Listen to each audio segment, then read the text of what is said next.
Saudi पाक joint business council के chairman Saudi शहजादा मंसूर बिन मोहम्मद आल सऊद की क़यादत में 30 रुकनी वफ़द ने कराची में वज़ीर आला सिंध मुराद अली शाह से मुलाकात की है। मुलाकात में वज़ीर आला सिंध और सऊदी वफ़द ने मुश्तरका वर्किंग ग्रुप्स के क़याम पर इत्तेफाक किया। वज़ीर आला सिंध ने स्पेशल इकनॉमिक जोन्स में सऊदी सरमायाकारों को शिरकत की दावत दी और माहीगीरी और लाइफ स्टॉक के शोबे में मुश्तरका मनसूबों की पेशकश भी की।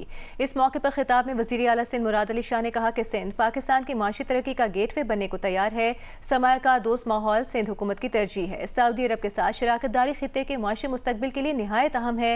सिंध हुकूमत सऊदी विजन 2030 के अहदाफ से मुकम्मल हम आहंग है। हैदराबाद सखर मोटरवे में सरमायाकारी के मौके मौजूद हैं। इस मौके पर सऊदी शहजादा मंसूर बिन मोहम्मद आल सऊद ने कहा कि कराची पोर्ट सिटी है, यहाँ सरमायाकारी के बड़े मौके हैं। हुकूमत सिंध ने सरमायाकारी के लिए दरवाजे खोल दिए हैं। हर शोबे में ज़ेली कमेटी कायम करके सरमायाकारी का आगाज़ किया जाएगा।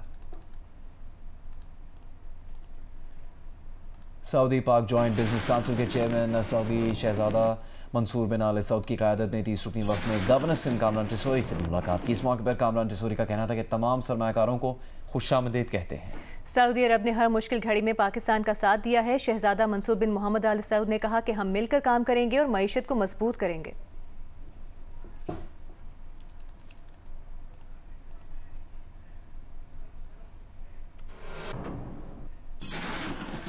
आज़म पाकिस्तान मियां मोहम्मद शहबाज शरीफ और फील्ड मार्शल जनरल हाफिज आसिम मुनीर की ये हिदायत है पूरे पाकिस्तान में कि हम अपने सऊदी इन्वेस्टर को अपने सूबे अपने शहर में वेलकम करेंगे।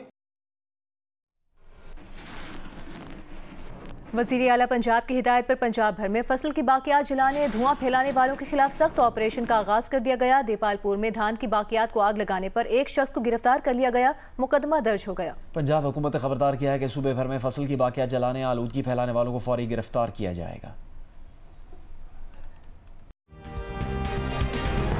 वज़ीर मुमलिकत बराए दाखिला तलाल चौधरी का कहना है कि गजा के लिए वज़ीर आज़म पाकिस्तान और हुकूमत ने मुसलसल आवाज़ उठाई। मुस्लिम हुक्मरानों की मशावरत से अमन मुआहदा तश्कील दिया गया। अगर हमास और गजा ने मुआहदे को कबूल कर लिया तो बाकियों को क्या एतराज़ है।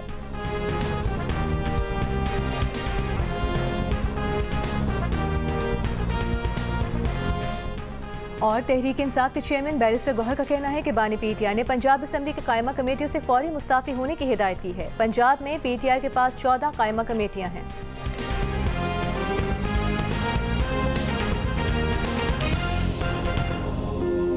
सबसे पहले आपको बताएंगे बानी पीटीआई ने पंजाब असम्बली की कायमा कमेटियों से पीटीआई अरकान को फौरी मुस्ताफ़ी होने की हिदायत कर दी है।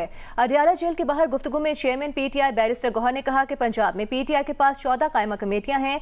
गवर्नर केपी से दरख्वास्त है कि वज़ीर आला केपी का इस्तीफा कबूल करें ताकि बेहतर अंदाज में ट्रांजिशन हो। तोशा खाना 2 केस का ट्रायल मुकम्मल हो गया है। 13 अक्टूबर को हतमी दलाइल होंगे। उम्मीद है मंगल बुध तक फैसला आएगा।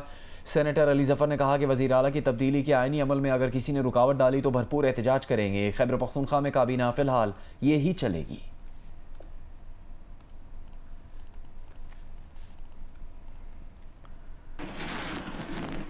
तोशा खाना 2 केस में बानी पीटीआई और बुशरा बीबी ने 342 का बयान अदालत में जमा करवा दिया। अदालत ने हतमी दलाइल के लिए 13 अक्टूबर की तारीख मुकर्रर कर दी है। बानी पीटीआई और बुशरा बीबी ने अपनी तरफ से कोई गवाह पेश नहीं किया। समात में मजीद क्या हुआ जानते हैं जियो न्यूज़ के नुमाइंदे शबीर डार से। आपको बताते हैं आज इस कार्रवाई में पेशरफ्त ये हुई है कि तोशा खाना 2 केस में बानी पीटीआई बुशरा बीबी ने 342 का बयान अदालत में जमा करा दिया। अदालत ने हतमी दलाइल के लिए 13 अक्टूबर की तारीख मुकर्रर कर दी।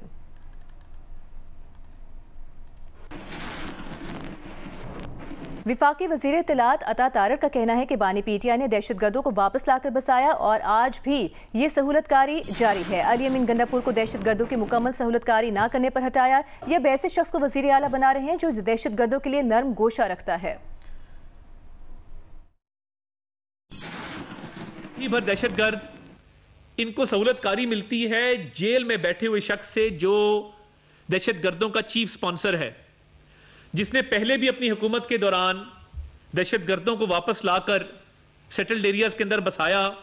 अली अमीन गड्डापुर से रंजिश ये थी कि तुम दहशतगर्दों की ठीक तरह से सहूलतकारी नहीं कर पा रहे, तो ये जो सुहेल अफरीदी को लाया गया है ये इसलिए लाया गया है कि दहशतगर्द और उनके सहूलतकारों को मुकम्मल तौर पे सपोर्ट किया जाए, प्रमोट किया जाए और मैं बहुत क्लैरिटी से बता दूं, केपी की हुकूमत को और तहरीक इंसाफ को कि पाकिस्तान की सिक्योरिटी पॉलिसी इस्लामाबाद में बनती है और बनती रहेगी, पाकिस्तान की सिक्योरिटी पॉलिसी काबुल में नहीं बनेगी। वज़ीर आला खैबर पख्तूनख्वा अली अमीन गंडापुर का इस्तीफ़ा मुअम्मा बन चुका है। गवर्नर खैबर पख्तूनख्वा का कहना है कि उनके पास वज़ीर आला अली अमीन का बाज़ाब्ता कोई इस्तीफ़ा नहीं आया। जब इस्तीफ़ा आएगा तो कानून के मुताबिक कार्रवाई करेंगे। अपोजिशन के वज़ीर आला उम्मीदवार को अपोजिशन लीडर ही बता सकते हैं। CM हाउस के ज़राए का कहना है कि अली अमीन का इस्तीफ़ा गवर्नर हाउस गेट पर कल रात पहुँचाया गया था। अमले से इस्तीफ़े की रिसीविंग भी ली थी।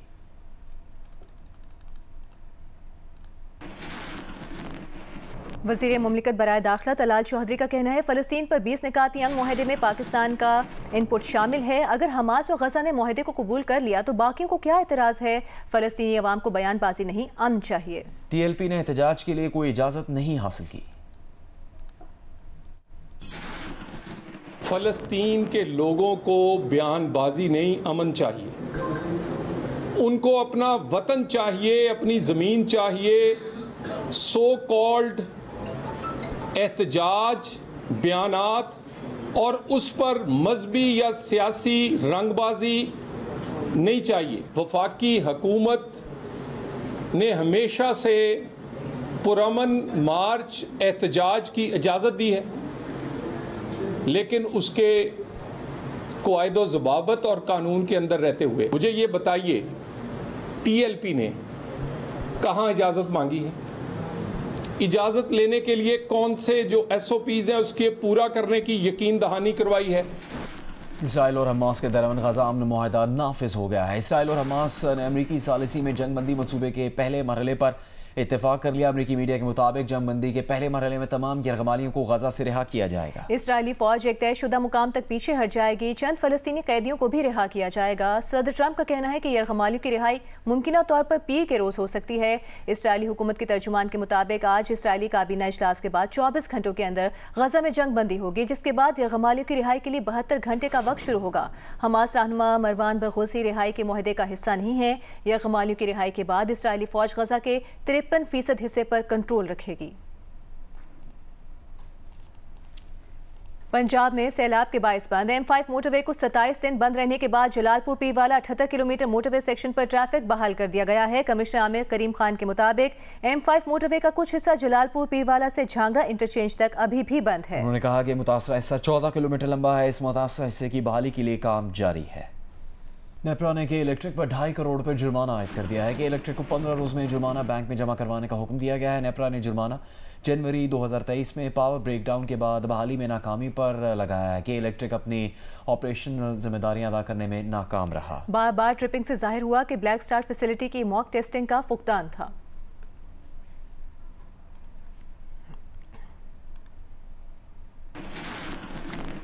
अभी आपको ये बताएंगे, IMF का दौरे पाकिस्तान खत्म, स्टाफ लेवल मुआहदा न हो सका, मुज़ाकरात जारी रखने का फैसला किया गया है। IMF ने पाकिस्तान पर सैलाब मुतासिरीन की मदद के साथ माली नज़्म व ज़ब्त बरकरार रखने पर जोर दिया और वादे पूरे करने पर पाकिस्तान की तारीफ की। अब मामलात से मुताल्लिक मज़ीद पेशरफ्त का इंतजार होगा। IMF वफ्द का दौरा पाकिस्तान खत्म हो गया है, स्टाफ लेवल मुआहदा नहीं हो सका है। बात करेंगे नुमाइंदा जियो न्यूज़ अशरफ मलखम से। अशरफ, बताइएगा, मुज़ाकरात मजीद जारी रखे जाएंगे, किन मामलात पर मजीद बात होगी?